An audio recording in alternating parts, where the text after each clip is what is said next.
শহীদ আব্দুল কাদের মোল্লা রহমতুল্লাহ আলাইহি, তার নাম দিয়েছে কসাই কাদের। বেশি বললাম? আল্লামা আহমেদ শফি রহমতুল্লাহ আলাইহি, তার নাম জালেমরা পাল্টিয়ে দিয়েছে, তেতুল হুজুর দিয়েছে। মানে কি তেতুল হুজুর? হাজার হাজার আলেমের উস্তাদ।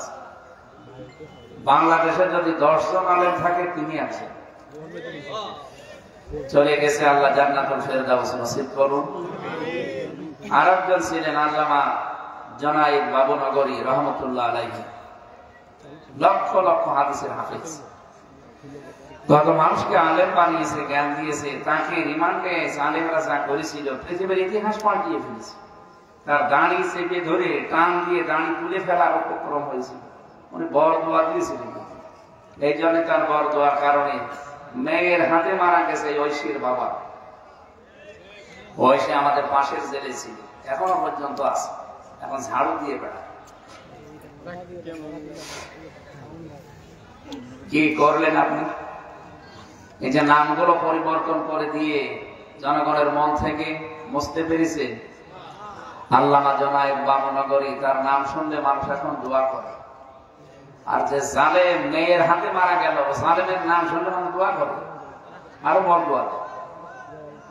আমরা যদি সত্যি আমাদের মর্যাদা বাড়াতে চাই, আমাদের জ্ঞানের উপরে কাজ করা লাগবে।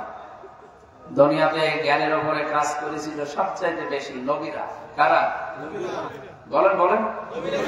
এই জন্য তাদের শত্রু বেশি ছিল। আপনি তাকান, যতগুলো নবী, শুধু 2 জন নবী বাদ দিয়ে পৃথিবীতে এমন কোন নবী রাসূল আমরা পাইনি যে নবী রাসূলের উপরে সমসাময়িক মানুষেরা ঠাট্টা বিদ্রুপ করে না, জুলুম নির্যাতন অত্যাচার করে না। আল্লাহ আফসোস করে জানিয়েছেন, ইয়া হাসরাতান আলাল ইবাদ মা ইয়াতিহিম মির রাসূলিন ইল্লা কানু বিহি ইস্তাহজিউন। আমার বান্দাদের জন্য আমার আফসোস, আক্ষেপ, এমন কোন নবী রাসূল পাঠালাম না যার সাথে সমসাময়িক মানুষেরা ঠাট্টা বিদ্রুপ করে না। নবীদের কি চরিত্র খারাপ ছিল? আর পাঙ্গা ধানে মই দিয়েছে? কেন তাদের উপরে জুলুম অত্যাচার? একটাই মাত্র কারণ, তারা জ্ঞানের উপরে আমল করেছিল। তারা নাম পর্যন্ত হারিয়ে ফেলেছে। সুতরাং আজ যদি আমরা জ্ঞানের উপরে আমল করি, আমাদের মর্যাদা আল্লাহ বাড়াবে। দারাজাত বহু বছর, ইরফান এটা মোজারে, বর্তমান ভবিষ্যৎ, প্রেজেন্ট ফিউচার। আপনি যত টিকে থাকতে পারবেন ইমানের উপরে, জ্ঞানের উপরে, আপনার মর্যাদা আল্লাহ দিনের পর দিন বাড়াতেই থাকবে। আল্লামা সাইদি চলে গেছে, লক্ষ লক্ষ মানুষেরা এখন দল মত নির্বিশেষে তার জন্য মোনাজাত করে, দোয়া করে।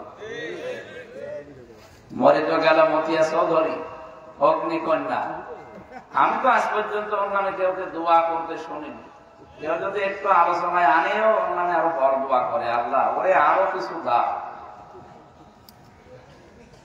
এই জন্য আলেমদের সম্মান, অনেক আলেমের নাম দিয়েছেন, আলহামদুলিল্লাহ। আমি এরকম পাই না, অধিকাংশ জায়গায় রাজনৈতিক নেতৃবৃন্দের নাম থাকে, আজকে আলেমদের নাম দিয়েছে। সব মাওলানা, মুফতি, হাফেজ, কারি, আলহামদুলিল্লাহ। যারা আলেম ওলামা এখানে এসেছেন, আল্লাহ তাদের এই আয়াতটা যেন বাস্তবে আমাদেরকে দেখা, হায়াতে তাইয়্যিবা সিহাতে কলিয়া কামনা করছে আলেমদের। বলেন আমিন।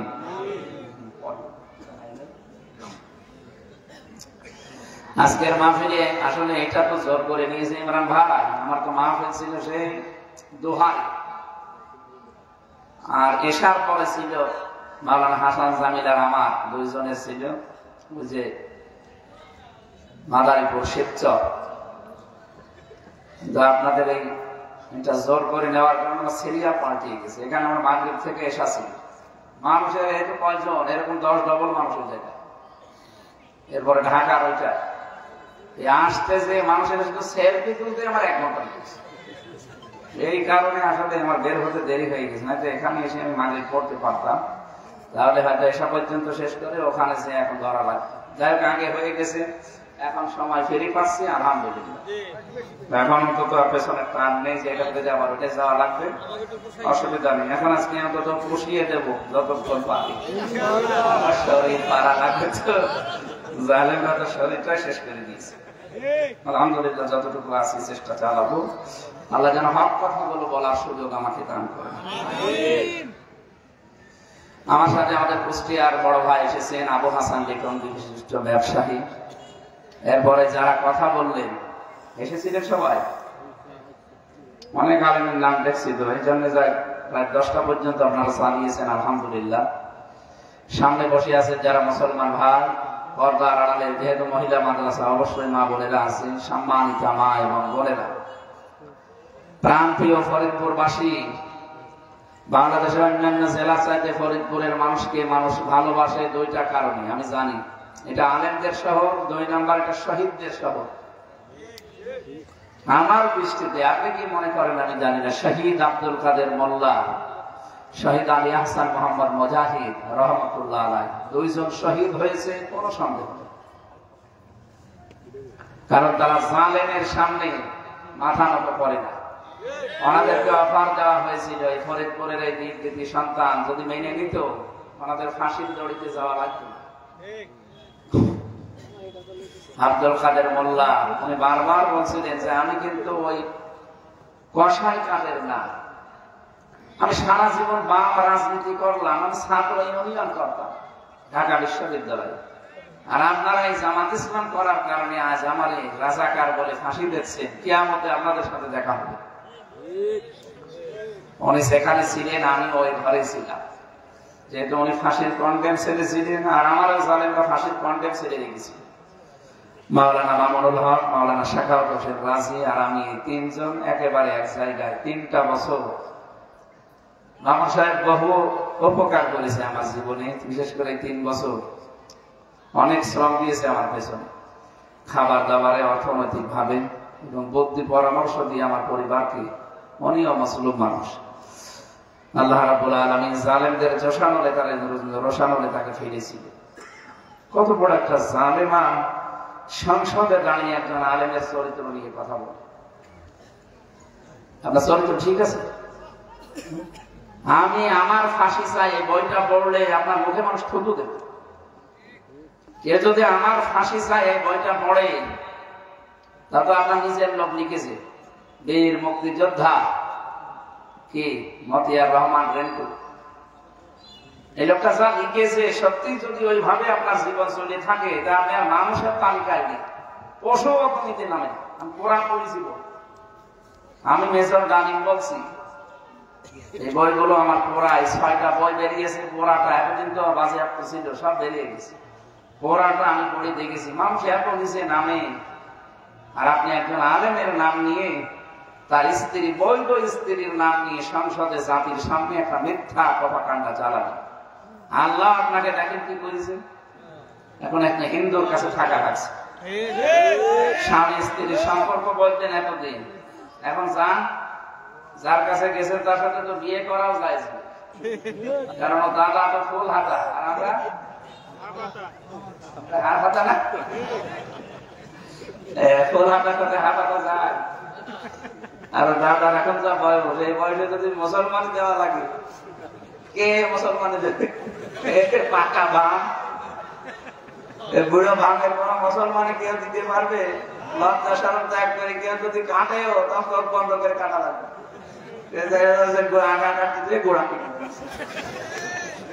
মুসলমানের সাত জীবনের মতো মিটি যাবে। মেয়েটা গেছে, অন্তত সেভাবে আসো, এভাবে খান। আর যদি আপনাদের সহ্যের বাইরে যদি যায় যে আপনাদেরও জ্বালাচ্ছে, তাহলে আমাদের মেয়ে আমাদের কাছে দেন, আমরা আল্লাহর কাছে পাঠিয়ে দিই। অভিযান করেছে, বেঁচে থাকার মতো কায়দা। 275টা অলরেডি মামলা হয়েছে, এটা মার্ডার মামলা। এখন যে জল্লাদ আছে ইলিয়াস, এই শাহজাহান জল্লাদের পরে এই লোকটা মাত্র একটা মার্ডার করেছিল জীবনে, তাও বাইরের লোক না, নিজের বউকে। ওইখানে ঘ্যানো ঘ্যানো করতো, ওর মাকে বোনকে কিছু দিলে দেখতে পাইত না। বলছে একদিন একটু সংশোধন করার জন্য এক থাপ্পড় দিলাম, ও ছাতা মরি গেছে। হ্যাঁ, একদম মরি গেছে। ওর মা মামলা দিল, এই যে আমি 30 বছর জেল খাটতেছি। এখন ফাঁসি দেয়, একটা ফাঁসি দিলে 4 মাস করে মা। এই জন্য ফাঁসির দায়িত্ব নিয়েছে। এই লোকটা একটা মার্ডার করে যদি 30 বছর জেল খাটা লাগে, ও ফাঁসির আসামি ছিল, এখন যাবজ্জীবন এসেছে। 30 বছর খাটা লাগতেছে একটা ফাঁসি, একটা মার্ডার মামলায়। আর এনার নামে মার্ডার মামলা কত? তাতে একেবারে চোখে দেখা হেফাজতের ওইটা যদি ধরে এতে কয়েক হাজার হয়ে যায়। এরপরে 57 জন বিডিআর, এরপরে 2006 সালে জামাত শিবিরের মানুষ যেভাবে পিটিয়ে মেরেছে, আপনার হুকুম দরকার আসাম যে সব কিছুর বিচার ডাক্তার ইউনুস বলে নয় যে শুধুমাত্র 24 সালের না, 2006 থেকে শুরু করে 24 পর্যন্ত যা হয়েছে প্রত্যেকটার বিচার করা। সেই হিসাবে আমার মনে হয় মনে যদি 1000 বার ফাঁসি দেওয়া হয় তারপরেও 10 বার বাকি থাকবে, তারপরও আমরা সন্তুষ্ট না। তারপরও মেয়ে যেহেতু আছে, আপনার সাথে তো বিয়ে জায়েজ নেই, মানে রাখেন অন্তত দূরে রাখবেন। আপনাদের তো চরিত্র ভালো না, দূরে রাখবেন, না যে বুড়ো বয়সে আমার ছেলে মেয়ে হয়ে গেলে পরিচয় দেবো। দূরে দূরে রাখবেন, আর ঝামেলা বেশি করলে মেয়েটার তো সমস্যা, মাথায় সমস্যা না, মিথ্যা কথা বলে। এই জন্য কথা যদি বেশি বলে তাহলে পাঠিয়ে দেবেন, আমরা আপনার কাছে পাঠিয়ে দেব, এখন মুক্ত হবো আমরা একেবারে একেবারে একেবারে। আলহামদুলিল্লাহ, একটা বিশাল জগদ্দল পাথর যে সরিয়ে দিয়েছে বুকের উপর থেকে, এইটাই শুকরিয়া। জীবনে আর কিচ্ছু না পায়, কোনো আফসোস নেই। একটা পাথর সরিয়ে গেছে, ফরিদপুরে কতবার এসে আমি ফিরে গেছি। কি আমি কি আপনার মেয়ের দিকে কোনোদিন তাকিয়েছি? আর আপনার যে মেয়ে ছাতা তাকানো যায়? ফরিদপুরের এত বড় হাতের মতো এই লোকই তাই কন্ট্রোল করতে পারি না, শেষ পর্যন্ত ছেড়ে দিয়েছে। আর আমার মতো আমার শরীরে চলে না, আমিও তাকিয়ে করবো কি? তারপরও বিনা কারণে 3টা বছর আপনি রেখে দিলেন ফাঁসির কন্ডেম সেলের ভেতরে। কি আচরণ করলে? লাল কার্ড দিয়েছিল আমার ভাইকে, যেন এটা জামিন দেওয়া না হয়। এই হচ্ছে বিচার ব্যবস্থা দেশে। আবার বলতো আমরা ন্যায় বিচার কায়েম করছি, এর নাম ন্যায় বিচার। এক একজনের নামে মামলা কত, আমার কাছে যারা আসতো ভাই কয়টা মামলা দিয়েছে, একজন বলছে 313টা, একজনের মামলা দেখুন 556টা মামলা দিয়েছে। ও যদি জামিনও পায় তো সারা জীবন লাগবে শুধু হাজিরা দিতে। কি আরম্ভ করেছিলেন বলেন তো? আল্লাহ একেবারে এমন তোলা তুলেছে, সে ট্যাক্সি বানিয়ে দিয়েছে না সরকারে লোক নবী আলাইহিস সালামের জামানার মানুষদেরকে এই লাওয়াতাপ করার কারণে। আমার মনে হয় আল্লাহ এদেরকে এইরকম এত উপরে তুলেছে, একবারেই শেষ। যারা যারা অবিচার করেছিল প্রত্যেককে আল্লাহ ধরছে। এখনো অনেক জালেম আছে, তাদেরকে ধরা দরকার। যারা এই ছাত্র জনতার পক্ষে পুলিশ চালিয়েছে, অনেক প্রশাসনে এরকম ভণ্ডামি আছে, এদেরকে ধরা দরকার। এদেরকে ওইভাবে বুকে গুলি লাগিয়ে ঠেকিয়ে মারা দরকার। দেখ কেমন লাগে। আমরা আদালতে আমার মামুনুল হককে যখন হাতে বেড়ি দিয়ে মাথায় দড়ি দিয়ে তুলতো, ঠান্ডা বেড়ি দিয়ে, তখন ওই জালেমরা দেখলাম টেপনি কাটছে। এখন কেমন লাগবে? এখন আপনাদের চলছে, এখন আমরা বলি যে দেখ কেমন লাগে। এই যে কালামানিক সঙ্গম তোর বিসি উড়ে গেছে, ঠিক হয়েছে, ওর বিসি উড়ে গেছে, ওর বউ টেকবে কাজের পর সন্তান, ওর বউ আলাদা রাস্তা চলে গেছে। বিসি থাকছে তাই বউ চলে যাচ্ছে, কারণ তো বিসি গেছে। কত মানুষের জীবন নষ্ট করেছে চেয়ারে বসে শয়তান। সাহেব সাহেবকে ফাঁসি দিতে পারে না, এজন্য নাকি জীবনের বড় আফসোস। এবার ওরে আফসোস দেখাচ্ছে। তো দুনিয়া গেল, আখিরাতে ওর জন্য ভয়াবহ শাস্তি আছে, কারণ ও নায়েবে রাসূলদের বিরুদ্ধে ছিল। যারা আমরা যারা আজকের ময়দানে এসেছি একটা ফাঁকা বুক নিয়ে, অন্তত হালকা হালকা লাগছে যে আল্লাহ আমাদেরকে কোরআনে কারিমের যে আয়াত পড়েছে আমরা ওই আয়াতের তাফসীর করব ইনশাআল্লাহ। যিনি আমাদেরকে নিয়ে আসলেন রাতের বেলা, বলেন আলহামদুলিল্লাহ। দরুদ আর সালাম পাঠ করছে আমাদের নবী মুহাম্মদুর রাসূলুল্লাহ সাল্লাল্লাহু আলাইহি ওয়াসাল্লামের প্রতি। যার আদর্শ পেয়ে আমরা আসলে খুশি না বেজার? মন থেকে আমরা খুশি তো? আলহামদুলিল্লাহ। সূরা আহকাফ 35টা আয়াত আছে, মাত্র একটা আয়াত পড়েছি, 9 নম্বর আয়াতটা। এই আয়াতের ভেতরে যত তথ্য আছে আমরা পয়েন্ট আকারে বের করবো ইনশাআল্লাহ। তাফসীর আকারে কথা বলছি, খুব ভালো করে মিলাবেন। আমাদের জীবন যেন আজকে আল্লাহ পরিবর্তন করে দেয় কোরআনের কারণে।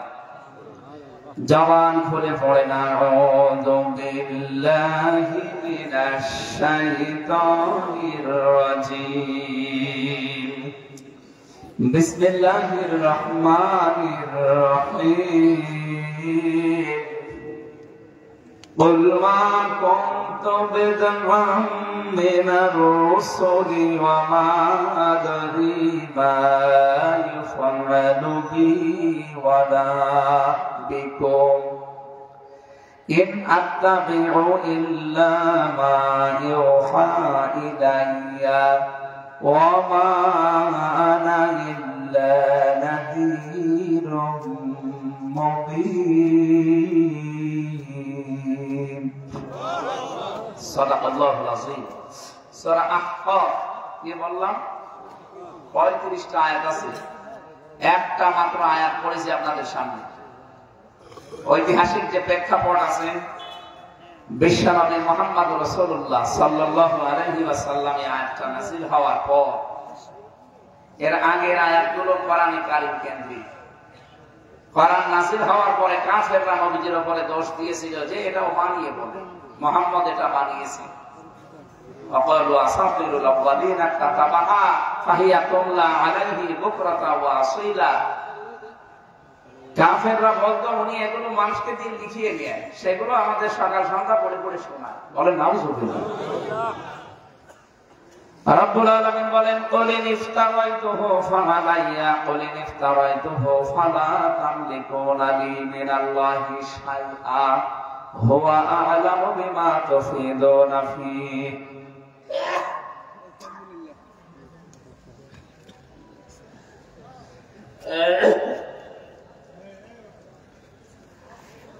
আল্লাহ রাব্বুল আলামিন বলেন নবী আপনি বলুন আমি যদি এগুলো বানিয়ে বলতাম তোমাদের সামনে তাহলে আল্লাহর কাছ থেকে আমাকে বাঁচানোর মতো কারো ক্ষমতা ছিল না ওয়ালাউ তাকাব্বালা আলাইনা বা'দাল আকাবির লা আখাযনা মিনহু বিল ইয়ামিন সুম্মা লাকাতানা মিনহুল ওয়াতিন 44 45 46 নাম্বার আয়াত সূরা হাক্কাতের রব্বুল আলামিন বলেন আমি যে কোরআনে কারীম নবীজির কাছে দিয়েছি আমার নবী যদি নিজের কোনো কথা এর ভেতরে আমার নামে চালিয়ে দিত আমি নিজে আমার ডান হাত দিয়ে নবীর ডান হাত দিয়ে নবীজিকে চেপে ধরতাম আর তার কণ্ঠনালী কেটে ফেলে দিতাম এখানে বাংলা অর্থ একটা বিভিন্ন তাফসীরে হয়তো ভুল মিস্টেক আছে ভুল বলবো না মিস্টেক হয়ে গেছে লা আখাযনা এখানে আলেম আছে অনেক লা আখাযনা মিনহু বিল ইয়ামিন আল্লাহ বলেন অবশ্যই আমি ধরতাম মিনহু তাকে বিল ইয়ামিন বি মানে দ্বারা দিয়ে কর্তৃক ইয়ামিন মানে ডান হাত এখানে ফাইল সরাসরি কে কর্তা আল্লাহ নিজে আল্লাহ বলেন আমি ধরতাম আমার ডান হাত দিয়ে নবীর ডান হাত ধরতাম এই কথা এখানে নেই কিন্তু বাংলা এটা লেখা আছে এজন্য যারা পড়বেন আমরা মনে হয় সামনে যারা সিলেবাস ভুক্ত আলেম তারা ভুল করে চিন্তা ভাবনা করে পড়বেন মাওলানা মামুনুল হক হাফিজাহুল্লাহ খানার ভেতরে আমি ওনার কাছে এটা জিজ্ঞাসা করি এর আগে আমি জানতাম ওনার কাছে আরো ক্লিয়ার হয়েছিল ওনার কাছে পুরা আরবি গ্রামার আমি আবার ঝালাই করেছিলাম বের করেছি পুরাটা একেবারে সেই কায়দা নিজামুল সাহেব থেকে শুরু করে কাফিয়া পর্যন্ত এগুলো তো গ্রামারের কিতাব সরেজামি পর্যন্ত কাফিয়া পর্যন্ত ওনার কাছে আমি একেবারে সিলেবাস করে কেন কাজ নেই কাম নেই 24 ঘন্টা তালা মারা কি করবো ওনারে পেয়েছিলাম আর মাওলানা শাখাওয়াত হোসেন রাজি হাফিজাহুল্লাহ দুইজনেই ভালো আরবি গ্রামার অনেক দক্ষ আমিও কম মাদ্রাসায় পড়েছিলাম কিন্তু আমি ভুলে গিয়েছিলাম আলিয়া মাদ্রাসা এবং বিশ্ববিদ্যালয়ে যাবার পরে এইদিকে আপনার ছিল দুনিয়াতে লাইনে পড়তে গিয়ে এগুলো অনেক হারিয়ে ফেলেছিলাম পরে 3টা বছরের পুরা ঝালাই করে একেবারে আয়নার মতো করে নিয়েছি আলহামদুলিল্লাহ ভালো হয়েছে কিন্তু কষ্ট হয়েছে ভালো হয়েছে আলহামদুলিল্লাহ দেখছে আলেমরা একটু চিন্তা ভাবনা করে করতে পারেন না ওনাদের পড়া আমাদের পড়া তো একটু পার্থক্য হওয়া দরকার আল্লাহ বলেন আমি ধরতাম নবীর হাত না আমি নিজের হাত দিয়ে ধরতাম বিল ইয়ামিন আমার ডান হাত দিয়ে ধরতাম বলেন তো ডান হাতে আল্লাহ নাম না দিয়ে যদি নিঃসীমাল দিত যে আমি বাম হাত দিয়ে ধরতাম আল্লাহর বাম হাতে শক্তি নেই বাম হাতে থাপ্পড় খেয়েছেন আল্লাহ সোনামি আসে না মাঝে মাঝে এক থাপ্পড়ে 2 লাখ 2.5 লাখ সব দুনিয়া থেকে বিদায় করে দেয়। আল্লাহ ডান হাতেও শক্তি আছে, বাম হাতেও আছে। মানে ডান হাতের নাম দিলেন কেন? ডান হাতের নাম দিয়েছেন এই কারণে যে আমরা সচরাচর যে উদাহরণ দিলে বুঝি ভালো, আপনি দেখবেন কোরআনে আল্লাহ ওই রকম উদাহরণ বেশি দিয়েছে। আমরা যেহেতু জানি যে কোনো জিনিস শক্ত করে ধরতে হলে বাম হাত না ডান হাত দিয়ে ধরা লাগে, যদিও আল্লাহ 2 হাতেই শক্তি আছে। আল্লাহ বলেন আমি ডান হাতটার কথা দিলাম মানুষ যেন সহজে বোঝে যে আমি ডান হাত দিয়ে তার মানে শক্ত করে ধরতাম। আমার ডান হাত দিয়ে নবীকে আমি চেপে ধরতাম, এবং সেটা দিয়ে কথা বলে ওই কণ্ঠনালী আমি কেটে ফেলে দিতাম।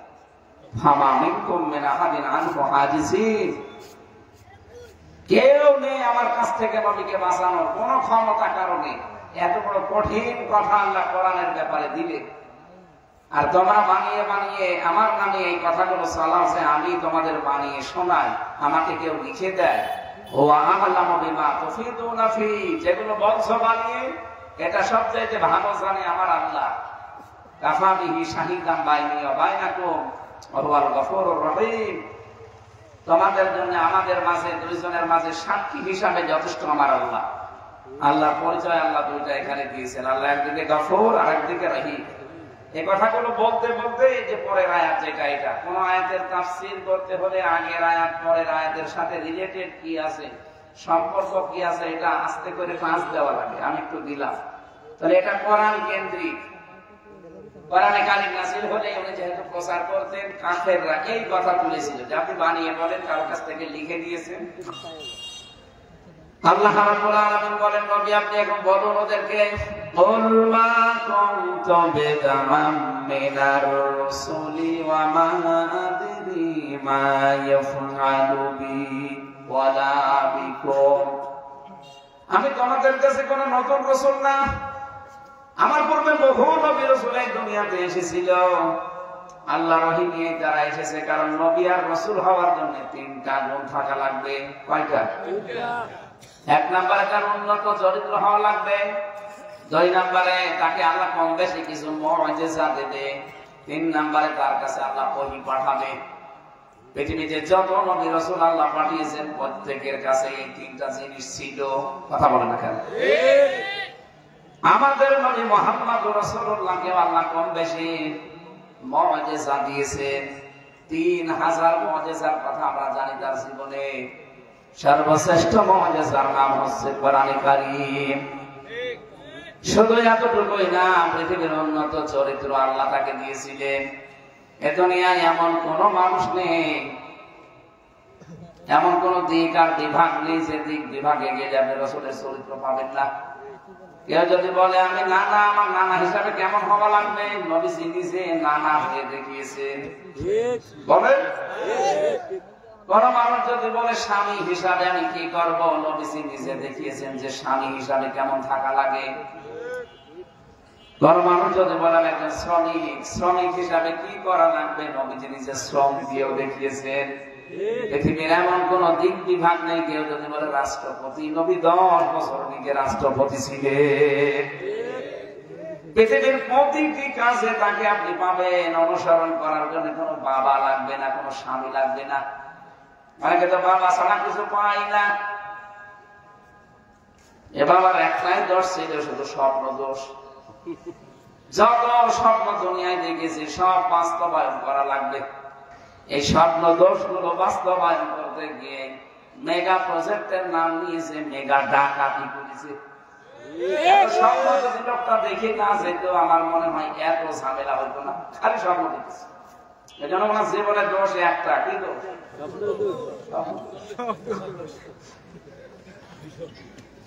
স্বপ্ন দেখে দেখে তোমরা বাসা বলে। তারপরও আপনার যে জেলাগুলো আছে, অন্যান্য জেলা আছে, আপনি কুড়িগ্রামে, লালমনিরহাটে, নীলফামারীতে, পঞ্চগড়ে, ঠাকুরগাঁও, ওই সমস্ত এলাকাগুলোতে যান। আমি মাঝে মাঝে লাইন মতো না যেতে পারি, সময় কন্ট্রোল হয় না, এই জন্য হেলিকপ্টারে নিয়ে যায়। যাওয়ার সময় পাইলট আমাকে দেখায় যে এই জিনিসগুলো এখনো কমপ্লিট হয়নি। এদেশের মানুষ যদি টাকাগুলো পাচার না করে ওই শয়তানগুলো যদি এই দেশে বড় বড় প্রতিষ্ঠান করতো, 36 লাখ যুবক এখন বেকার। 36 লক্ষ যুবক এখন বেকার। এই মানুষগুলো কর্মসংস্থান পেয়েছে তো এদের বাইরের দেশে যে আর রাস্তা ঝাড় দেওয়া লাগতো না। নিজের দেশে যদি 20-25 হাজার 30 হাজার টাকা উপায় করার একটা লাইন একজন পেয়ে যায়, ওই লোকটা সুখে শান্তিতে চলতে পারত। অথচ বাংলাদেশ থেকে সৌদি আরবে গিয়ে দেখি রাস্তা ঝাড়ু দিচ্ছে, টয়লেট পরিষ্কার করছে, খুব বেশি হলো না 30-35-40 হাজার টাকা মাসের উপায় হয়। আপনি কি করলেন? পাইলট খালি আমার যাওয়ার সময় আসার সময় আফসোস করে যে হুজুর শয়তানদেরকে নিয়ে আগে চলতাম, এখন যেহেতু শয়তানরা বেশি নেই, আপনাদের নিয়ে চলা লাগে।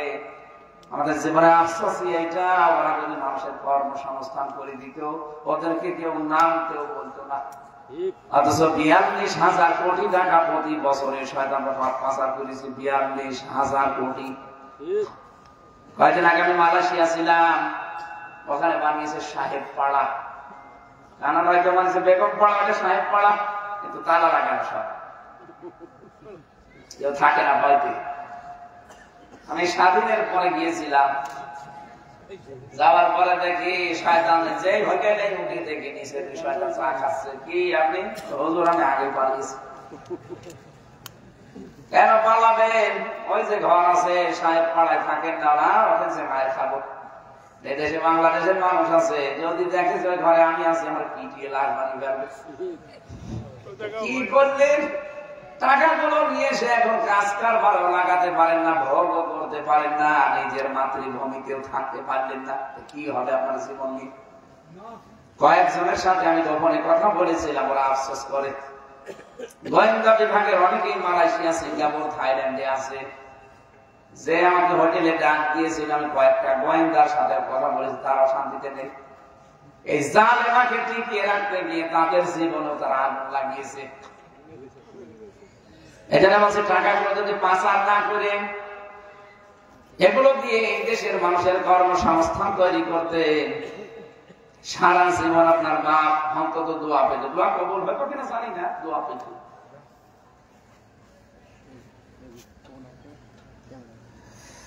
ফরিদপুরবাসী আপনাদের একটু টান আছে বেশি, এই জন্য তো বেশি বলাও যাচ্ছে না। আমার গাড়ি আমার ভেঙে দেবেন।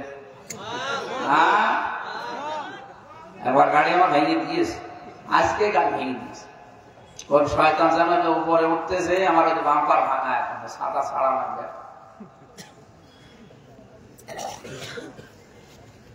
বিশ্বনবী মুহাম্মদ রাসূলুল্লাহ সাল্লাল্লাহু আলাইহি ওয়াসাল্লামকে ডাক দিয়ে বললেন, নবী আপনি বলে দিন, আমি তোমাদের মতো, তোমাদের কাছে নতুন রাসূল না যে তোমরা নতুন কিছু দেখতেছো না। বহু রাসূলের আগে পাল্টিয়েছে, পরিবর্তন হয়ে গেছে, গুছিয়ে গেছে, সবগুলো চলে গেছে। আমি এর ধারাবাহিকতায় আল্লাহ আমাকে পাঠিয়েছে। আমি জানি না, এইটাই মূল কথা। মা ইয়াফআলু বি ওয়ালা বিকুম, আমাদেরই আমি জানি না আমার সাথে আল্লাহ কি আচরণ করবে। আমি এইটাও জানি না যে আল্লাহ তোমাদের সাথে কি করবে। আয়াতটা নাযিল হওয়ার পরে সঙ্গে সঙ্গে নবীজি ডাকলেন নিজের মেয়ে ফাতিমাতুজ জাহরাকে রাদিয়াল্লাহু তাআলা আনহা, হযরত ইমাম হাসান হুসাইন রাদিয়াল্লাহু তাআলা আনহুমা দুইজনকে, এবং নিজের ফুফু হযরত সাফিয়াকে ডাক দিয়ে বললেন, আমার কাছে আসো, ভালো করে শোনো। কিয়ামতের ময়দানে কিন্তু এই কথা বলে পার পাওয়া যাবে না যে আমার বাবা নবী ছিল, আমার নানা নবী ছিল, আমার ভাতিজা নবী ছিল, আল্লাহ মাফ করে দাও না। নিজের কাজ যদি নিজে না করো, আমি নবীর দোহাই দিয়ে কিচ্ছু হবে না। ফরিদপুরবাসী একটু চিন্তা করেন তো, নবীজি কাদের দিকে বলছেন? নিজের আপন মেয়েকে, যিনি কলিজার টুকরা মনে করতেন ফাতেমাকে। বিশ্বনবী জানিয়েছেন, আমার কলিজার টুকরা ফাতেমা, কেউ যদি ফাতেমাকে কষ্ট দেয় সেজন্য আমি নবীকে কষ্ট দেয়। কলিজার টুকরা বলে জানতেন হাসান হোসাইনকে। এত বড় আদরের মহব্বতের জিনিসগুলোকে যদি বলে যে আমার পরিচয়ে কোনো কাজ হবে না, নিজে যা করবা ওইটার উপরে মেসেজ করে তোমার বিচার হবে। আমরা তো অনেক দূরের মানুষ, কথা বলে ঠিক কিনা? আমরা কত দূরের মানুষ, ৬,০০০ কিলোমিটার দূরে আছে আমরা মক্কা থেকে। তারা নিজের আপন লোকগুলো যদি এই কথা শুনতে পারে, আমাদের কি? এই জন্য আমার নিজের কাজ নিজে করা লাগবে। ওয়ালা তাসিরু ওয়াসিরাতু বিজরা উখরা, কেউ কারো বোঝা কিয়ামতে বহন করবে না। ফাইদা নফিখা ফিস সূরি ফালা আনসাবা বাইনাহুম ইয়াওমাইযিন ওয়ালা ইয়াতাসাআলুন, সিংহায় ফুৎকার দেওয়ার সঙ্গে সঙ্গে যত রকমের সম্পর্ক আপনার সাথে আছে আল্লাহ সব কাট করে দেবে। নসব না দিয়ে আনসাব দিয়েছেন, আপনার দলীয় সম্পর্ক হোক, আত্মীয়তা হোক, আপনার রক্তের সম্পর্ক হোক, স্বামী স্ত্রীর হোক, যত রকমের সম্পর্ক দুনিয়া আছে সব শেষ। শুধু এতটুকু আল্লাহ শেষ করে দেননি, ওয়ালা ইয়াতাসাআলুন, এমনকি আপনার সম্পর্কে কোনো কথা সে জিজ্ঞাসা করবে না। ওয়ালা ইয়াসআলু হামিমুন হামিমান ইউবাসসারুনাহু, কিয়ামতের দিন যখন সামনাসামনি নিয়ে আসা হবে, কোন শহীদ কোন শহীদের পরিচয় দিতে চাইবে না যে এটা আমার বন্ধু ছিল, এমনকি ওই কথা পর্যন্ত তুলবে না। বাংলার মুসলমানেরা, আমি আমার ইমান থেকে বলছি, এজন্য আমাদের এক্ষুনি পরিবর্তন হওয়া দরকার। কারো উপরে ভরসা করে কোনো লাভ নেই। এই জেলাতে যে এরকম ভরসা করা হয় দেখি, বলে আমার বাবা আছে। কিসের বাবা? সব দিয়েছেন আল্লাহর কোরআনে, আল্লাহ দেখতে পাচ্ছেন আপনি? কোন বাবা না, কোন মা না। তাফসীরে আয়াতের আমি পড়েছি, কিয়ামতে অনেক সন্তান তার মায়ের পা ধরে 500 বছর কাঁদবে। 500 বছর পরে ওর মুখের উপরে লাথি দিয়ে বলবে, কে তুই? দুনিয়ায় আমার বিয়েই হয়নি, ছেলে পাবো কোথায়? আমাদের জীবনে সময় আসতেছে না, বলেন? সবার জীবনে এই সময় সামনে আসতেছে। সুতরাং পরীক্ষা হওয়ার আগে কিন্তু প্রশ্নপত্র দেওয়া হয় না। আর আমাদের পরীক্ষা আল্লাহ যেরকম নেবে, আগে প্রশ্নপত্র ফাঁস করে দিয়েছেন। এরপরেও যদি আমরা কেউ ফেল করি, আমাদের মতো কপাল পোড়া আর কেউ আছে? আমরা নিজেরা এখন থেকে নিজেকে নিয়ে ভাবি, আমি যে জীবন গঠন করলাম, সত্যি আমার এই জীবন দিয়ে আমি কি পার হতে পারবো? সত্যি কথা বলছি, আমি একা একা থাকলে আমার এই চিন্তাটা আসে মাঝে মাঝে। আল্লাহ পাক যদি বলে, হাসান 2024 সালের ডিসেম্বরের 31 তারিখ পর্যন্ত তোকে মাফ করে দিলাম, যা তোর হিসাব দেওয়া লাগবে না, তুই শুধু জানুয়ারির 1 থেকে এই 6 তারিখ পর্যন্ত হিসাব দিয়ে জান্নাতে চলে যা। আমার না কাজ কারবার, এই 6 দিনের হিসাব দেওয়া আমার মনে হয় সম্ভব না। আপনারা পারবেন না? আমরা পারবেন? আপনারা বাবার করেন লোক না? পাশে আপনাদের বাবা আছে। কত মানুষ এই ধারণায় আছে যে বাবা আছে, বাবা পার করে নিয়ে যাবে। আরে ভাই, বাবা কি হবে? বাবা জানে। কার উপরে ভরসা করবেন না, সে যেই হোক। আপনি নিজের কাজ নিজে দেখেন। নবীজি যদি ফাতেমাকে বলতে পারে বাবার পরিচয়, কাজ হবে না। আপনি জানেন, হাদিসের তাফসীরে আমি হাদিস পড়েছি, কত কঠিন কথা হযরত আবু যর বলেন, ফাতেমাতুজ জহরা ইন্তেকালের পরে তাকে আমি নিয়ে গিয়েছিলাম কবর দিতে। কবর দেওয়ার সময় শুধু কবর খোঁড়া হয়ে গেছে, আমি একটু পরিচয় দিলাম ফাতেমার, যে তোমার ভেতরে যারা রাখা হবে তিনি কিন্তু হযরতে আলীর স্ত্রী, শেরে খোদা বলা হয়। হাসান হোসাইনের মা, জান্নাতের সর্দারিনী নেত্রী, খবরদার বিয়াদবি করবা না। হযরতে আবু যর বলেন, কোনো আওয়াজ নেই। মনে মনে ভাবলাম, সারা জীবন নবীর কাছে শুনলাম কবরের বর্ণনা, সবচেয়ে বড় কঠিন ঘাটি এটা, কই কিছুই তো বলে না। হঠাৎ করে নবীজির পরিচয় তুলে ধরলেন, এ কবর, তোমার ভেতরে যারা রাখবো তিনি আখির জামানার পয়গম্বর মুহাম্মদুর রাসূলুল্লাহ সাল্লাল্লাহু আলাইহি ওয়াসাল্লামের কলিজার টুকরা মেয়ে ফাতেমা, খবরদার বিয়াদবি করবা না। হযরতে আবু যর বলেন, দেখি কবর থেকে মানুষের মতো আওয়াজ আসছে। হে আবু যর, নিজে কান খাড়া করে শোনো আর মানুষকে শোনাও।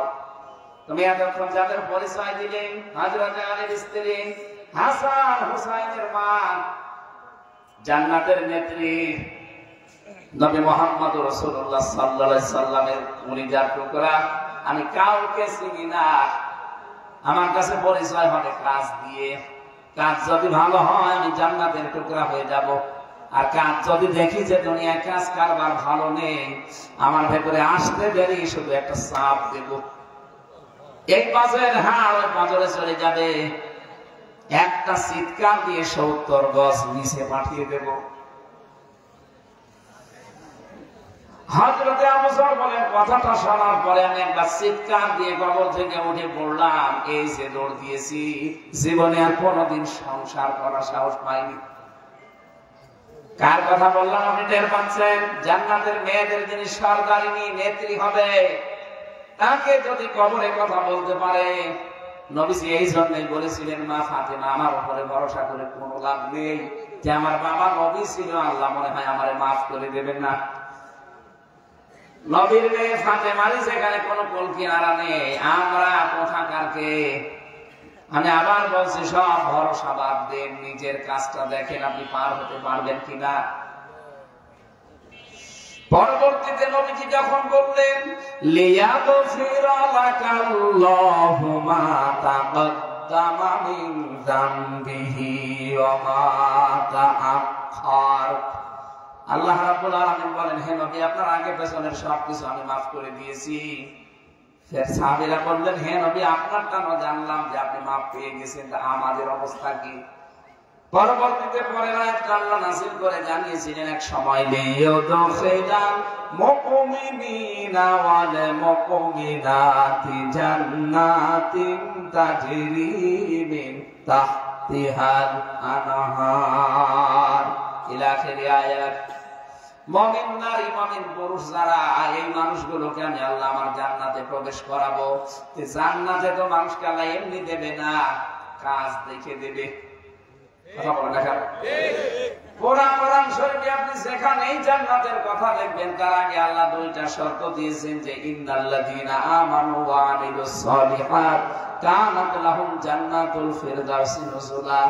যারা নিশ্চয়, যারা ঈমান আনে, এরপরে ভালো কাজ করে, এদিকে থাকা। আপনি পুরা কোরআন শরীফে কোন জায়গায় ঈমান যারা পাবে, ভালো কাজ করবে কথা বলেছে? আমি পাই। পুরা কোরআনে আপনি দেখবেন, ইন্নাল্লাযীনা আমানু ওয়া ইয়াদুহাল্লাযীনা আমানু, যারা ঈমান এনেছো, ঈমান পেয়েছো, এই কথা কিন্তু বলা হয়নি। এখানে আমরা যারা আছি, কেউ আমরা ঈমান আনি নাই, আমরা ঈমান পেয়েছি। বাবা মা মুসলমান ছিল, দাদা মুসলমান, এই হিসাবে আমরা মুসলমান। আর মুসলমান যদি নাও হয়, ছোটবেলায় একবার মুসলমানে দিয়ে দিয়েছে। অথচ সাহাবীরা কিন্তু ঈমান পেয়েছিলেন না, ঈমান এনেছিলেন। কোন মানুষ যদি ঈমান আনতে চায়, ভালো করে শোনেন, আপনি ঈমান আনতে চাইলেই হবে, বিষয়টা এমন না। কোরআনে কারীম জানিয়েছে, ঈমান আনার আগে আপনার একটা দায়িত্ব আছে, তাগুত ছেড়ে দেওয়া লাগবে। কেউ যদি তাগুত ছেড়ে না দিয়ে ঈমানের দাবি করো, ঈমানের চাইরা নাও দাম নেই। সূরা বাকারার 256 নম্বর আয়াতের তাফসীর পড়বেন, ফামাই ইয়াকফুর বিত-তাগুতি ওয়া ইউমিন বিল্লাহ ফাকাদ ইসতামসাকা বিল উরওয়াতিল ওয়াসকা। আল্লাহ পাক বলেন, কোন মানুষ যদি ঈমান আনতে চায়, তার প্রথম কাজ সে যেন তাগুত ছেড়ে দেয়। কি ছাড়ে? বলেন বলেন। তাগুত ছেড়ে যদি ঈমানের ধরতে পারেন দাবি, লান ফিসামা লাহা, জীবনও আপনি ছিঁড়ে পড়ে যাবেন না। এমন একটা মজবুত অবলম্বন আপনি ধারণ করবেন, যা কখনো ছিঁড়ে যাওয়ার মতো না। এ বাংলাদেশে বহু মানুষকে আমি নাম ধরে বলছি, এদিকে তাকান, বহু মানুষ আমরা ঈমান এনেছি তাগুত ছেড়ে না দিয়ে। এজন্য আমাদের ঈমান টিকিয়ে রাখা কষ্ট হয়ে যায়, বাতাস উঠলে আমাদের ঈমান হারিয়ে যায়। কিন্তু যারা সত্যি তাগুত ছেড়ে দিয়ে ঈমান এনেছে, আপনি দেখেন তো, ডক্টর শফিকুল ইসলাম মাসুদ 57 দিন রোগটা রিমান্ডে ছিল, কোন গিরা বলতে কিছু নেই, সব জালিমরা খুলে দিয়েছে। এত পিটানো পিটিয়েছিল, পায়ের নিচে নখ তুলে নিয়েছিল সব, আর একটা নখ ছিল না। 57 দিন রিমান্ডে, বাংলাদেশের ইতিহাসে এটার উপরে আর নেই। দেলাওয়ার হোসেন শিবিরের সাবেক সভাপতি লজ্জা স্থানের ভেতরে তার গরম করে ঢুকিয়েছে, পুরুষাঙ্গ নষ্ট হয়ে গেছে। পরবর্তীতে চিকিৎসার মাধ্যমে আল্লাহ আবার ফেরত দিয়েছে। 55 দিন রিমান্ডে ছিল লোকটা, কিন্তু বাতিলরা তারে এক চুলও পড়াতে পারেনি। কিন্তু এদেশে বহু পীরকে বহু আলেমকে আমরা দেখলাম এই 15.5 বছরে তাগুত ছেড়ে না দিয়ে ইমানের দাবি করতো, এই জন্য ইমান আগে হারিয়ে ফেলেছে। বেশি করে ফেললাম? আপনি বলছেন, কথা বলছেন, আপনি নিজেই বলেন তো আপনার ইমান আনা হয়েছে? তাগুতের সাথে সম্পর্ক রেখে ইমান হয় কি করে? আগে তাগুত ছাড়ো, এরপরে ইমান আনো, তাহলে আপনার ইমান টিকিয়ে রাখতে পারবেন। আমি যা দুইজনের নামে উদাহরণ দিয়ে দিলাম যে তারা এত কঠিন অবস্থায়ও কিন্তু ইমান ছাড়ে নাই। অথচ যে মানুষগুলো ইমান এনেছে, অনেককে দেখি ইমানের দাবি করে, অনেক পীরকেও দেখি বাতিলের সাথে আঘাত করে চলে। কথাগুলো বছর আপনি হয়তো টের পাচ্ছেন না, যাদের মাথায় মগজ আছে তারা টের পাচ্ছে। আপনি ইমান আনতে হলে আগে তাগুত মাস্ট বি আপনাকে ছাড়াই লাগবে, তাহলে আপনার ইমানের কোনো দাম নেই। ওই ঝড় উঠবে ভাঙ্গা মোড়ে, এখান থেকে আপনার মাটি দিতে যাবে।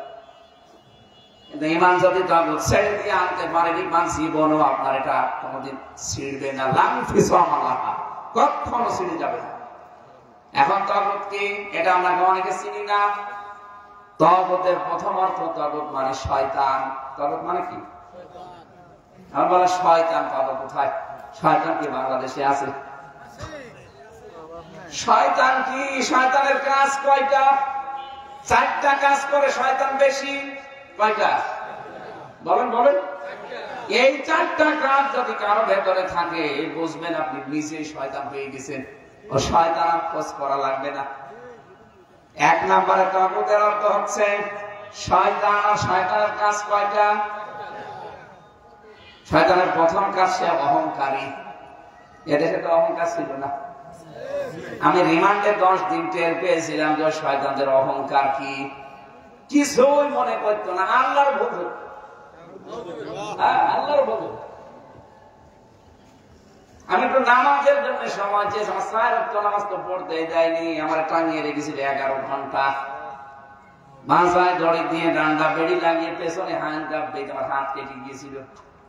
11 ঘন্টা টাঙিয়ে রেখেছে মাটির নিচে। আমি জানি না এখন কয়টা বাজে, জোহর আসর মাগরিব এসে আমার পড়তে দেয়নি। নামাজের কথা জিজ্ঞাসা করে গালি দেয় যে নামাজ পড়ে কি পাও? নামাজ পড়ে যদি কিছু পাওয়াই যাবে কই আমাদের হাত থেকে, তোমার কেউ বাঁচায় না। কি বলবো? মুসলমান নাম শেখ ইমরান হোসেন, জাহিদ হাসান, আব্দুল মান্নান, এরপরে আসাদুজ্জামান, এই পাশের জেলায় বাড়ি গোপালগঞ্জে।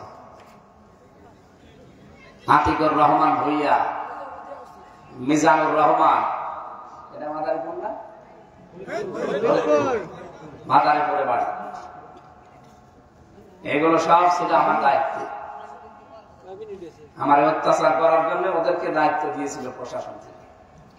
কোথায় আছে যে শয়তানগুলো আমি খুঁজি পাই না, মানে মাটির নিচে সরিয়ে দিয়েছে। এরা এসে এসে রাতের বেলা মাঝে মাঝে প্রশ্ন করতো, কি পাও? এই কথা এত বলি, আর দেশে হুজুর নেই। কয়েকটা হুজুরের নাম বলতো, আমার আফসোস হতো, এরাও হুজুর গো, হ্যাঁ, ওরা বেহেশতে আছে। আমরা শিখিয়ে দিতে যে এইভাবে এইভাবে কথা বলবো, আর আমরা যেগুলো বললাম এইগুলো যদি ম্যাজিস্ট্রেটের কাছে বলতে পারো, কালকে ছেড়ে দেবো না।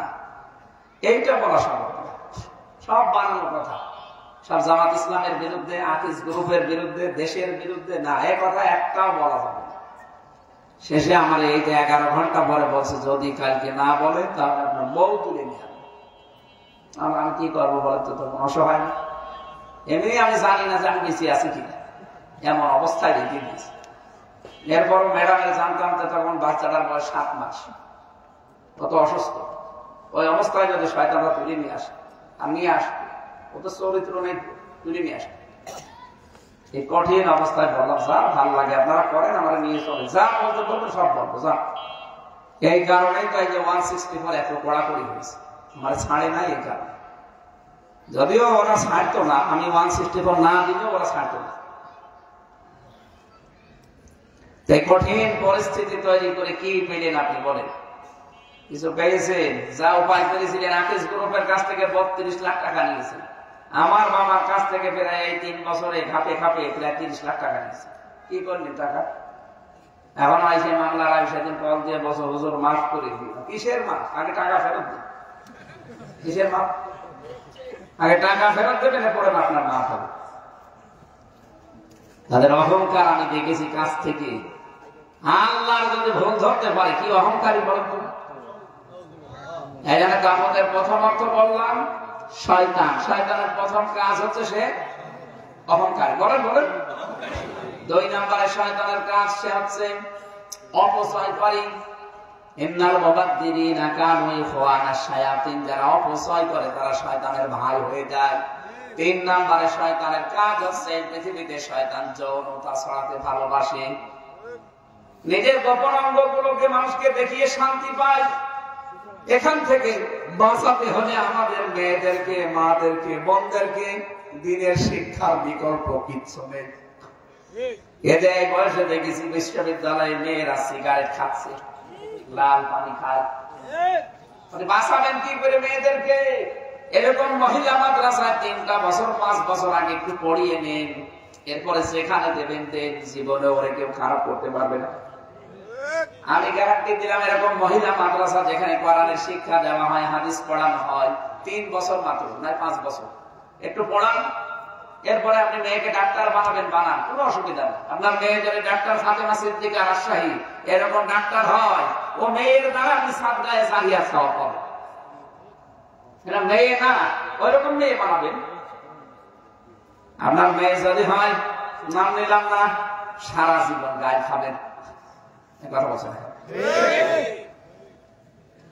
বিশ্ববিদ্যালয়ে দেখলাম মাস্টার্সে ক্লাস চলছে, আর শিক্ষককে জুতা দিয়ে পিটাচ্ছে ছেলে মেয়ে দুইজনে। স্যার বলছে, মা ও বাপ আমার ছেলে দিয়ে জীবনে আর তোর ক্লাস নেব না, শয়তান তোরে মেরে ফেল। আমি এই বয়সে এটাও দেখেছি, শিক্ষক অজু করছে আর ছাত্র পায়ে পানি ঢেলে দিচ্ছে, অথচ কেবল আলিফ বা তাসা শেষ হয়েছে এই ছাত্র।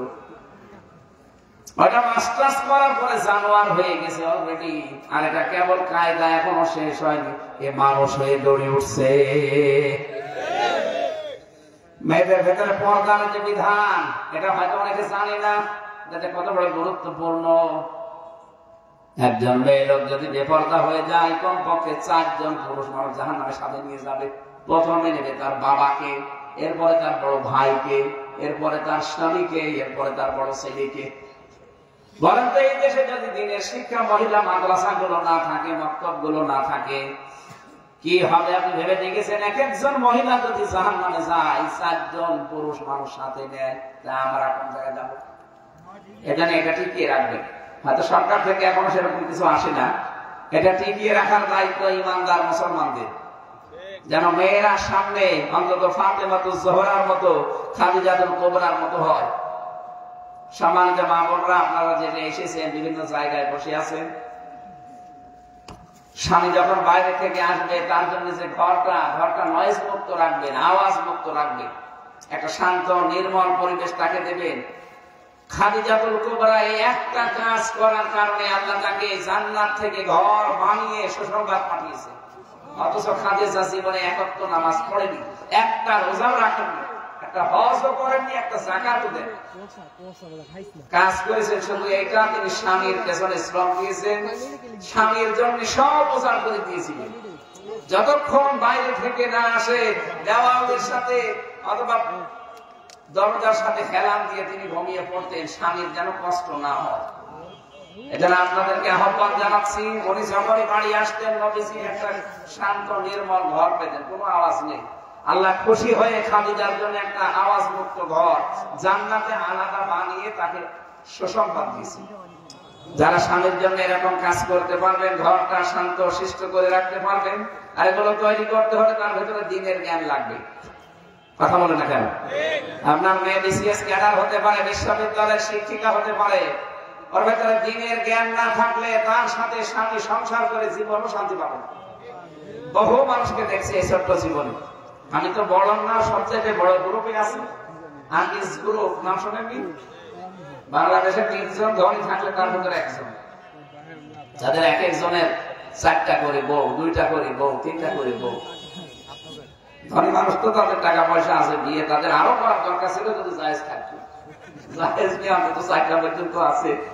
কিন্তু যে মেয়েদেরকে নিয়ে এসেছে অনেক পরিবারে দেখি না, ধনী মানুষদের পরিবারে শান্তি নেই, কারণ মেয়ে তো ওইরকম না। বউগুলো যদি সত্যি দিনের জ্ঞান আলা, হ্যাঁ অনেক দিনের জ্ঞান আলা মহিলাকেও পেয়েছি, কিন্তু স্বামীর গুরুত্ব দিতে চান না, খালি মা বোনের কথা শুনে শুনে সংসারে অশান্তি। সম্মানিত মা বোনেরা, এটা খুব খেয়াল করা দরকার। মনে করছেন এ আর কি দুনিয়ার কাজ, কে বলেছে দুনিয়ার কাজ? আপনার কারণে যদি স্বামী অশান্তিতে থাকে, কষ্টের ভেতরে থাকে, বড় কষ্টে হোক শারীরিক কষ্টে হোক, আপনি নামাজ পড়ে রোজা রেখে কালো বোরকা পরে জীবনও জান্নাতে যেতে পারবেন না। এত মর্যাদা দিয়েছে আল্লাহ স্বামীকে। এটা আমাদের উচিত খাদিজাতুল কুবরার মতো স্বামীর সম্মান মর্যাদা দেওয়া। তাহলে ওনার জন্য যদি আল্লাহ একটা জান্নাতে ঘর বানিয়ে পাঠিয়ে দিতে পারে, সুসংবাদ আপনাকে হয়তো দেবে না, কিন্তু খাদিজার সাথে আপনি জান্নাতে থাকতে পারবেন। বলেন, আমরা একটা নয়েজ মুক্ত আওয়াজ মুক্ত ঘর চাই না? কিন্তু পাই। সারা রাত সারাদিন পরিশ্রম করে বাড়ি গেলে ঘাও ঘাও ঘাও ঘাও করতে আছে। আপনি করে না, ওরে করায়। ওর মা আর ওর বড় বোন ওখান থেকে শুধু বুদ্ধি দেয়। মা বোনেরা, আপনি অনেকে মনে করছেন আমি নামাজ পড়ি, রোজা রাখি, কালো বোরকা পরে চলি, আল্লাহ আমাদের জাহান্নামে দেবে। জাহান্নামে দেবে না মানে আপনি জাহান্নামে যে বসে আছেন। কোন স্ত্রী যদি মারা যায়, স্বামী যদি বলে এই স্ত্রী সত্যি আমার মন মতো ছিল, নবীজি বলেন তাকে আল্লাহ মাফ করে দেবে। আমার মনে হয় এখানে এরকম স্বামী খুব কম, যে স্ত্রী মরে গেলে মন থেকে বলবে যে আমার খুব ভালো ছিল। হয়তো লোক দেখানোর জন্য বলতে পারে, কিন্তু ভেতরে ভেতরে বলে যে মরি কিছু ঠিক হয়েছে, আমি আরেকটা করবো। আল্লাহ মা বোনদেরকে খাদিজাতুল কুবরার মতো, খাদিজা যতদিন জীবিত ছিলেন ততদিন নবীজি বিয়ে করার চিন্তাও করেননি। আর আমরা এমন বউ, ও বউ থাকতে প্রতিদিন 10 বার করে চিন্তা আসে, মরে না কেন, আমি আর একটা নেব। কথা বলছেন এখন? যৌনতা ছড়ানো বন্ধ করা লাগবে। নিজেদের গোপন অঙ্গগুলো, নিজের অঙ্গ ঢেকে রাখা দরকার। মানুষকে সব দেখিয়ে মজা পান আপনি। এই পৃথিবীতে একটাই মাত্র প্রাণী আছে যেটা লজ্জাস্থান মানুষকে দেখায়, কুকুর। কিনা এত বড় বেশ, অথচ উল্টো করে মানুষকে দেখায়, যা দেখি দেয়। এই বাংলাদেশে, এই পৃথিবীতে যারা নিজেদের গোপন অঙ্গ প্রত্যঙ্গ গুলো যেগুলো ঢেকে রাখা দরকার, এগুলো যারা আরো উন্মুক্ত করে মানুষকে দেখায়, আপনি বুঝবেন এটা একটা টাটকা কুকুর।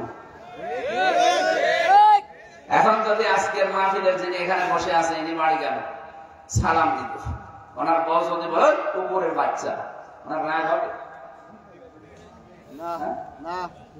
ইমরান সাহেব? এনারে যদি এখন বাড়ি যাওয়ার পরে বলে কুকুরের বাচ্চা, রাগ হবে না? না না, জ্ঞানী মানুষ হলে রাগ করার কথা। চিন্তা করবে যে আমার বউ তো শিক্ষিতা, একটা ধার্মিক নেই, ভালো বংশের নেই, যে কোনোদিন আমার মুখের উপরে কথা বলে না, আর আজকে আমার কুকুরের বাচ্চা বলে গালি দিল, অবশ্যই এর জিনে ধরেছে। কিসে ধরেছে? এর জিনে ধরেছে, বলতে ধরেছে। তাহলে তো গালি দেওয়ার কথা না, আমার তো গালি দেবে না। আপনার বউ স্বাভাবিক থেকে অস্বাভাবিক হয়ে গেলে যদি আপনার এই মনে হয় যে ওরা জিনে ধরেছে, যৌনতা ছড়ানো কাজ হচ্ছে শয়তানের। আপনি যখন দেখবেন যে আপনি যৌনতা ছড়াতে ভালোবাসেন, আপনার ভালো লাগে, মনে করবেন আপনি আর মানুষ নেই, শয়তান আপনাকে দখল করে ফেলেছে। শয়তান আপনাকে জাহান্নামে নেওয়ার জন্য অলরেডি হাঁটা আরম্ভ করেছে, এখন থামবে। এরকম শয়তানের যে আচরণ গুলো পাওয়া যাবে, এখান থেকে মুক্ত হতে না পারলে আপনি ঈমান আনলেও ঈমান টিকিয়ে রাখতে পারবেন না। এই জন্য আমাদের উচিত হচ্ছে, আমরা যদি ঈমান আনতে চাই, ঈমান আমরা তো পেয়েছি, ঈমান আনতে চাইলে এই সমস্ত বিষয়ের সাথে মুক্ত হয়ে সম্পর্ক ছেদ করে ঈমান আনা লাগবে। লাম ফিসাম আল্লাহা, কখনো এটা ছিড়বে না। আল্লাহ আমাদেরকে এরকম ঈমান আনার তৌফিক দান, বলেন আমিন। ইন আত্তাবিউ ইল্লা মা ইউহা ইলাইয়া, আমাদের দায়িত্ব আমরা যতটুকু পাই এটা পৌঁছিয়ে দেই। নবীজি বলেছেন, আমার প্রতি যেটা ওহী হয় আমি শুধু এইটার অনুসরণ করি, এইটা শুধু আমি ইত্তেবা করি, অনুসরণ করি। আমা আনা ইল্লা নাযীরুম মুবিন, মানে একজন প্রকাশ্য ভীতি প্রদর্শনকারী, এর বাইরে আমি আর কিছু না। দাম্পত্য জীবনের যে কলহ, আমি জেলখানায় বসে বসে মামুনুল হক সাহেবকে নিয়ে 6টা বই লিখেছিলাম। পাবলিশ করতে পারি নাই, বাইরে এসে ওগুলো নোট করে করে আবার ছেড়েছি। পারিবারিক জীবনের দাম্পত্য কলহ এবং তার সমাধান কি হবে, এই গাড়িতে আছে। আপনারা মেয়েদের জন্য নেবেন, আর মেয়েরা আপনার স্বামীকে ছেলেকে পাঠিয়ে দেন, তারা যেন ছেলেদেরটা নিয়ে যায়। একটা পুরুষের আছে, একটা মেয়ের আছে। এটা নিয়ে 120 পৃষ্ঠা আমি বহু তথ্য দিয়েছি। পড়াটা মিলিয়ে পড়বেন, পারিবারিক জীবনে শান্তি আসবে বলে আমি আশা করি। আমরা আমাদের নিজেদের কাজকর্মগুলো সংশোধন করে ঠিক করে নেব। আমিন। বারাকাল্লাহু লানা ওয়া লাকুম ফিল কোরআনিল আযীম। আল্লাহুম্মা আমিন। লা হাওলা ওয়া লা কুওয়াতা ইল্লা বিল্লাহিল আলিয়্যিল আযীম। ربنا آتنا في الدنيا حسنة وفي الآخرة حسنة وقنا عذاب النار রব্বুল আলামিন। সারাটা জীবন অপরাধ করে জীবনটা নষ্ট করে ফেলেছি। কোরআনে কারিমের বিশাল অনুষ্ঠানে যে আজকে তোমার দরবারে হাত তুলেছি, ফরিদপুরের ভাঙ্গা পূর্ব সদর দিরামিয়া খাতুন মহিলা মাদ্রাসার উদ্যোগে বিশাল ওয়াজ মাহফিলে রাত 11টা পার হয়ে গেছে। আল্লাহ তাআলা, যত মানুষ আজকের এই অনুষ্ঠানে আমরা বিভিন্ন জায়গা থেকে এসেছি, আমাদেরকে তুমি কবুল করে নাও। সম্মানিত সভাপতি জনাব আল্লামা শরফুদ্দিন কাসেমি সাহেবকে মঞ্জুর করো। আজকের মাহফিলের প্রধান অতিথি ছিলেন মুফতি সাহেব জনাব মাহফুজুর রহমান আইয়ুবী, তার কথাগুলো আমলের তৌফিক দেন। মাওলানা হুসাইন মাহফুজ সহ যত আলেম এখানে কথা বলেছে। বিশেষ করে এই মাহফিলের প্রতিষ্ঠাতা, এই মাদ্রাসা যিনি প্রতিষ্ঠাতা জনাব চান মিয়া, আল্লাহ তিনি সহ যত মানুষ এই মাহফিলের সাথে মাদ্রাসার সাথে জড়িত আছে। এই মেয়েদের দিন শেখাতে গিয়ে যারা কষ্ট স্বীকার করে, জনাব অলিউল্লাহ সহ কত আলেমরা এখানে এসেছে, কত চেষ্টা সাধনা করছে এলাকার মানুষেরা।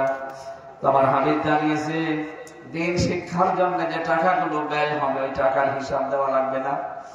এলাকার মানুষের দিল মন তুমি এই মাদ্রাসার দিকে চুকিয়ে দাও। জালেমদের জেলখানায় 3টা বছর আমি অসুস্থ হয়ে পড়েছি, আল্লাহ আমাকে শেফাই কামেলা আজেলা নসিব কর। তত মানুষ এখানে আছে মনের ভেতরে, যার যে কামনা বাসনা আমাদের জায়েজ আশাগুলো পূরণ করে দাও। কখন কার কাছে মরণ চলে আসে জানি না। সম্মানিত মা বোন যারা এসেছে এদেরকে খাদিজার মতো আয়েশার মতো বানিয়ে দাও। এই মাদ্রাসায় যারা লেখাপড়া করছে এদের মেধা স্মৃতি খুলে দাও। আর রব্বুল আলামিন, শুধু মেধা স্মৃতি খোলা না, এই মানুষগুলোকে তুমি মানুষের মতো মানুষ বানাও। এদের মেধা স্মৃতি খুলে হযরত আয়েশার মতো আলেমা হওয়ার তৌফিক দাও। আল্লাহুম্মা রাব্বিরহামহুমা কামা রাব্বায়ানি সাগীরা। সেই কুষ্টিয়া থেকে আমার সাথে আবু হাসান লিটন ভাই এসেছে, তার মা বাবাকে মাফ করে দাও। আল্লাহ তাআলা, আমি যে শারীরিকভাবে প্রচন্ড অসুস্থ, এখনো স্বাভাবিক হতে পারি নাই, তোমার কাছে মুসাফির অবস্থায় এতগুলো মানুষ নিয়ে দোয়া করছে, আল্লাহ আমাকে আগের অবস্থায় ফিরিয়ে দাও। ইমরান ভাইয়ের মাধ্যমে এলাকাতে আসা হয়, আল্লাহ তোমার এই গোলামকে তুমি মরিয়মের বাবা ইমরানের মতো বানিয়ে দাও। তাকে তুমি হেদায়েত দান করো, তার পরিবারটাকে কবুল করে নাও, তার বাবা মাকে মাফ করে দাও। এই মাদ্রাসার মুহাতামিম শিক্ষক শিক্ষিকা যারা আছে, এই মানুষগুলোকে দিনের ইখলাস তুমি আরো বেশি দান করো। আজকের মতো আমরা এই বিশ্বাস নিয়ে হাত নামাচ্ছি যে আমাদের কথা তুমি শুনেছো এবং কবুল করে নিয়েছো। আলহামদুলিল্লাহি রাব্বিল আলামিন। লা ইলাহা ইল্লাল্লাহু মুহাম্মাদুর রাসূলুল্লাহ। আসসালামু আলাইকুম। ওই যে দেখা যাচ্ছে গাড়িটা ওখান থেকে নিয়ে যান, কাজে লাগবে ইনশাআল্লাহ।